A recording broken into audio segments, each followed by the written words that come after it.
একদম শেষ লগ্নে এসে পৌঁছেছি। কিছুক্ষণ আগে এই গভর্নেন্স সেল থেকে আমি জাস্ট এলাম। আমরা চারজন ডেপুটি সেক্রেটারির কাছে ডেপুটেশন দিতে গিয়েছিলাম। ওনার কাছ থেকে আমরা যে সমস্ত কোয়ারিগুলো করেছি এ টু জেড উনি ওনার দিক থেকে যতখানি বলা সম্ভব ততখানি আমাদেরকে জানিয়েছেন।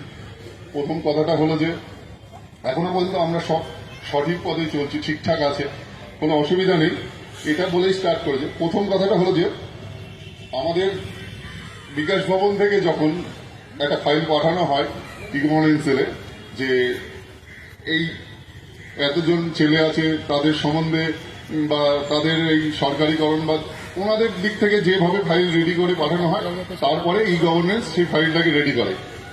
ই গভর্নেন্সের থেকে যে ফাইলটা তৈরি হয়েছে, ফাইলটার নাম্বারটাও আমাকে দিয়ে দিয়েছে।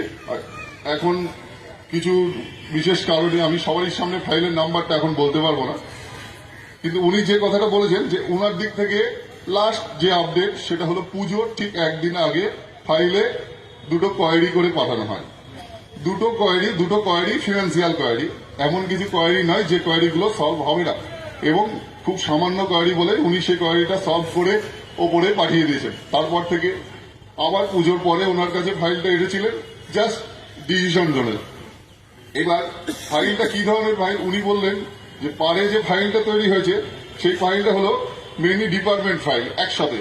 মানে আমাদের মতন যারা আছে, এখনো এমনও সদস্য আছে যারা হয়তো 2013 সালেই জয়েন করেছে, এরকম ভাবে 6-7 হাজার টাকা মাইনে নিয়ে আছে, অন্যান্য ডিপার্টমেন্টে আছে, সেই সমস্ত যতগুলো ডিপার্টমেন্টের ফাইল আছে সব ফাইলগুলো একসাথে এই পারে ই গভর্নেন্সে একটা ফাইল আছে। এই মিনি ডিপার্টমেন্ট ফাইলগুলো যখন একসাথে আছে সেই ফাইলগুলোকে কোয়ারি এবং নোটিফিকেশন যা যা ছিল উনি সব ক্লিয়ার করে লাস্ট পুজোর পরে যেটা পাঠিয়েছেন, পুজোর পরে পাঠানোর পর থেকে ওনার কাছে আর কোনো ফাইল আসেনি, বা উনি কোনো রকম ফাইল তারপরে ছোটখাটো বড় কোনো ফাইল করেই পাঠাননি। এবং উনি বলেছেন পরপর ফাইলটা ফিনান্সে আছে। এইবার ফিনান্সে একদম ডিসিশন পেন্ডিং এর মতন আছে। উনি বললেন এখন আপনাদের হয়তো ওইটা নোয়ার ছাড়া কোনো কাজ নেই, কারণ কথাটা হলো যে ওখান থেকে ফিনান্স থেকে যারা ঊর্ধ্বতন কর্তৃপক্ষ আছে, মানে মুখ্যমন্ত্রী বা আর যে সমস্ত সিএস আছে, ওনাদের কাছে এখন ফাইলটা, ওনারা যে প্রসেসে ফাইলটা ডিসিশন দেবেন, তারপরে ফাইলটা যদি অ্যাপ্রুভ হয়, যদি ফাইলটা অ্যাপ্রুভ হয়, ওনার ল্যাঙ্গুয়েজের এরকম কথা, যদি ফাইলটা অ্যাপ্রুভ হয় তাহলে সেই ফাইলটা ওনার কাছে আবার ফিরে আসবে।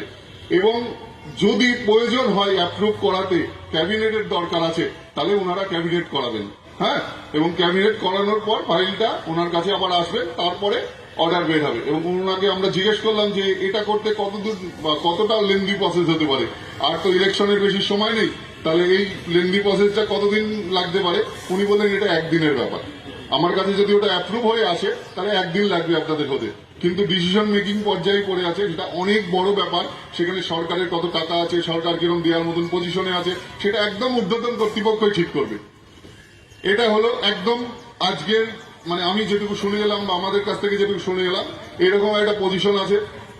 2 নম্বর কথাটা হলো তারপরে ওনারা ফিনান্সের ওখানে গিয়েছিলেন নবান্ন থেকে তো পার্ট ফাইলের কথা শুনেছেন, ফাইল ওটাই, ওখান থেকে পার্ট ফাইলে ফিনান্সটা যদি অ্যাপ্রুভ হয় তাহলে সেখান থেকে সেই অ্যাপ্রুভ হওয়া পার্টটা এসে এই ফাইলের সঙ্গে অ্যাটাচ হবে, তারপরেই অর্ডারটা বের হবে। এবার কথাটা হলো যে আমরা যে কাজটা করছি সেই কাজটার যুক্তিযুক্ততা কত। হ্যাঁ, 100 বার এই ফাইলটা আমরা যে সমবেতভাবে আমরা কাজছি, আমরা যে সমবেতভাবে দাবি করছি, এর জন্যই তো দাবিটা করছি, তাই না? যে এই ফাইলটা যাতে মুখ্যমন্ত্রী এটা অ্যাপ্রুভ করে দেন, তাই তো? মুখ্যমন্ত্রী যাতে ফিনান্সের যে জিনিসটা আটকে আছে যাতে ফিনান্স থেকে সেটা তাড়াতাড়ি ছেড়ে দেন, এবং আমরা খুব তাড়াতাড়ি খুব শীঘ্রই একটা ভালো খবর পেতে পারি।